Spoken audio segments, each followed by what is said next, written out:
Welcome to the deep dive. We pull out the key stuff from loads of sources, basically giving you that shortcut to knowing what's really going on.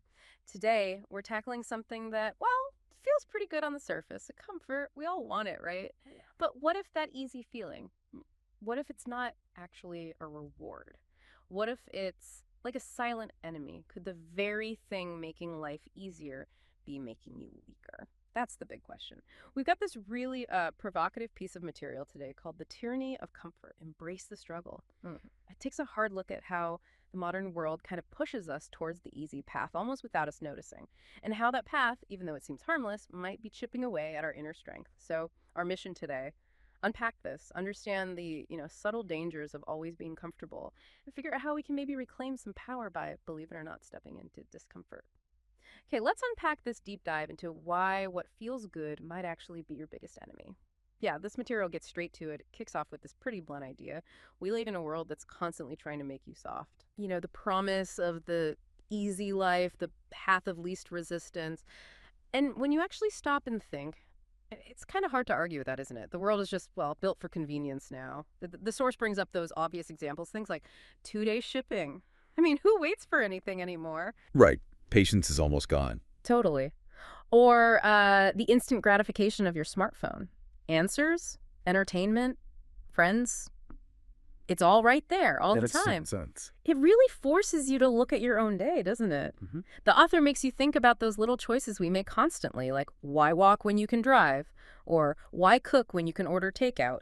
Or even why have that difficult conversation when you could just ghost them? Oof, yeah. They sound like efficiencies, right? Saving time, saving effort. But what's the real cost underneath? Well, that's the fascinating part, picking up on that. How these little things, these conveniences, they're not just easy. The material argues they become, like chains. They affect us way deeper than we realize. At our core, really. Chains, yeah. And the author says it's not just, laziness, though that can be part of it. It's described as a fundamental erosion of your inner strength. Erosion. And there's this really powerful analogy the piece uses. It really stuck with me. It compares comfort to a drug. It says, let me quote this directly. Comfort is a drug, and like any drug, it lulls you into a state of blissful mediocrity. Wow, blissful mediocrity. Yeah, and the key part there is blissful. It's not just that we're being lulled, it's that we like it. We enjoy not being challenged. Comfort sort of whispers, hey, don't worry, you're good right here. Why push? Why risk failing? Why risk looking stupid when you can just stay cozy? Right. So that high you get from ease, it blinds you to the fact that you're actually declining. Exactly. Makes the trap way harder to spot. We get hooked on, well, not having challenges. That's a really sharp point, the blissful part. It's not just a cage, it's a comfy one. Makes it so tough to leave. And the source then takes this idea wider, right, to society. It's not just us making individual choices. Precisely. If you zoom out, the material makes this argument that the world, well, it kind of wants us to be a consumer, not a creator. To be a passive recipient instead of an active force shaping your own destiny. Okay, that makes sense. How so? Well, think about it. The economy often runs on us buying solutions, not inventing them, on us consuming entertainment, not making it, on being fed information, not actively digging for it. This constant flow of ready-made stuff, it kind of kills our own drive, our drive to make things, to innovate, even just to think critically. When everything's just handed to you, your own ability to provide, even for yourself, starts to weaken. It atrophies, exactly. And the consequences. The source spells them out pretty clearly, maybe even a bit scary.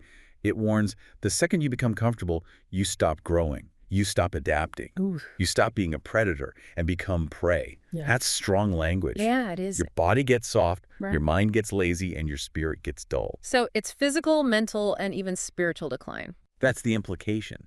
It's not just being dramatic. A soft body can't handle physical stress. A lazy mind loses its edge, its creativity, and a dull spirit. Maybe finds less joy, struggles with purpose, relationships. It hits everything. It's a serious warning about the hidden price we pay for always wanting things easy. Okay, that paints a pretty bleak picture. Soft, lazy, dull. prey even. But the material doesn't just leave you there feeling hopeless, right? This is where it flips things.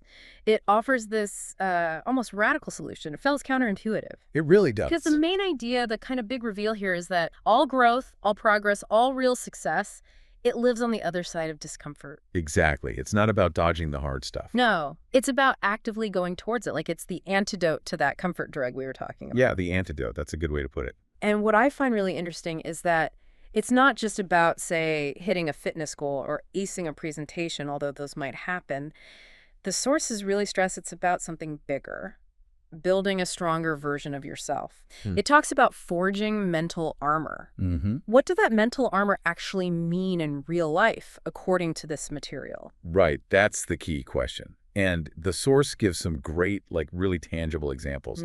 It suggests that every time you pick the hard option, you're not just getting a task done, you're adding a layer to that armor. Okay. Think about that late night workout when you're tired. You can totally skip it, right? You say, I'll do it tomorrow. Yes, I've been there. Or that early morning when you have to face a looming deadline.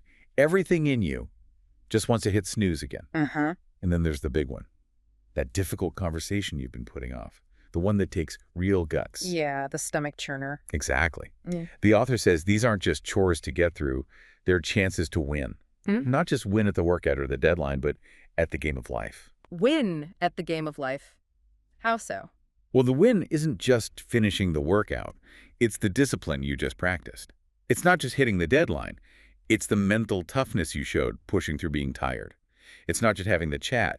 It's the courage and the communication skill you just built. I see. So each hard choice is like a rep, a workout for your resilience. Yeah, like a deposit in your mental strength account. Exactly. So it boils down to consciously choosing the hard road, even when the easy one is right there waving at you. But, I mean, someone listening might think, hang on, isn't some comfort good? Like, for rest, recovery. Yeah, that's a fair question. Does the source make a distinction? Or is it just saying grind constantly, never rest? That's a really important point. Yeah. And no, it doesn't seem to be arguing for just like constant suffering or boning yourself out. The focus is more on intentional discomfort for growth versus that passive comfort that just leads to stagnation. Okay, intentional versus passive. Right. So the advice is to intentionally seek out discomfort. Don't run from it. It's about reframing those tough moments. They aren't roadblocks, they're opportunities. It's about building that muscle proactively. So when life throws unexpected discomfort your way, Yeah. you're actually ready for it. You're not flattened by it, yeah. And the source gives some pretty practical ways to do this. It says things like, embrace the cold shower. Ooh, okay. The classic. Yeah, simple, right? Instant shock, takes a bit of nerve. Or The tough workout that pushes your limits physically, or picking up the challenging book that makes your brain work instead of just scrolling endlessly. right, active engagement versus passive consumption. Exactly. And maybe the public speaking engagement that makes your stomach churn. Face the fear, build some confidence. These aren't just random punishments. They're deliberate choices to engage with friction, the kind of friction that builds character. I think we can all feel that internal pull, though. We know the cold shower might be good or the conversation needs to happen, but man, that pull towards just staying comfortable is so strong. It really is a battle. It absolutely is. And the material uses another great metaphor here. It calls these experiences the forge, where strength is hammered out. The forge. Yeah, I like that. It's powerful, isn't it? Yeah. Like metal needs the heat and the hammer blows to get strong. Our own inner strength gets forged in those pressures we choose to face. That's how we build real resilience, real mental toughness, that deep strength that helps you weather storms. So you connect that to the big picture. It makes you ask, how do we actually reframe these things day to day? Yeah, how do we stop seeing them as just annoying obstacles? And start seeing them as, well, essential for building that armor. It's about getting that the short-term sting of discomfort leads to long-term strength. It makes you genuinely tougher. Okay, so wrapping this up for you, the listener, what's the takeaway? It really means looking at comfort differently, not as the ultimate prize we should always chase, but maybe as a subtle, kind of seductive trap. It means realizing that real growth, the kind that makes you strong and keepable, often comes from that place we naturally want to avoid. Yeah, it's about rethinking our whole relationship with ease. And, to really hammer home the reward of pushing through, Yeah. the source offers this very blunt summary. It says, and I think this sums it all up, The man who willingly endures the struggle is the man who is prepared for anything. Wow. The man who hides from it will be crushed by the first real test. That really draws a line in the sand, doesn't it? It does. It highlights the huge difference between those two approaches for your own readiness, your resilience in life. It's not just about what you do, it's about who you become through the struggle. Right. Real strength isn't found by avoiding hard times, but is forged right there in the middle of them. Yeah. It's like the ultimate insurance policy for life's unpredictability. Absolutely. So the core message from this hype dive seems crystal clear. The real cost of too much comfort. It can be huge, silently weakening us, making us less adaptable, capping our potential. Yeah. But on the flip side, the value of intentionally embracing struggle, it's massive. It's a direct route to real growth, toughness, and reclaiming your own power. Definitely. It's like a wake-up call, really. Not against the world, but against our own tendency to just coast.